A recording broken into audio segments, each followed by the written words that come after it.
वफाकी वजीर खजाना शौकत तरीन ने कहा है कि टैक्स तो सबको देना पड़ेगा, नोटिस नहीं, खुद टैक्स गुजार तक पहुंचेंगे लोग कार्रवाई से पहले मुहासिल अदा करना शुरू कर।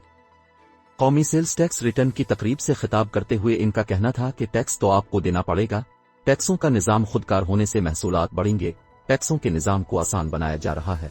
जब लोगों को सहूलत होगी तो ज्यादा टैक्स भी देंगे, जब टैक्स इकट्ठे नहीं होंगे तो मुल्क में तरक्की कैसे होगी। टैक्सों अदायगियों से ही मुल्क में पायदार तरक्की हो सकती है। टेक्नोलॉजी का इस्तेमाल करके टैक्स अदा न करने वालों तक पहुंचेंगे, जो टैक्स अदा नहीं करते उनका डेटा इकट्ठा कर लिया है। शौकत तरीन का कहना था कि वक्त आ गया है कि सब लोग अपना टैक्स देना शुरू कर दें। अब हम नोटिस नहीं देंगे, अब हम उन लोगों को बताएंगे कि अब की इतनी आमदन है, हम किसी को हरासा नहीं करेंगे। अगर कोई टैक्स अदा नहीं करेगा तो कानून के मुताबिक कार्रवाई होगी। जो टैक्स अदा नहीं कर रहे उनको चाहिए हमारे पहुंचने से पहले वो टैक्स अदा कर दें।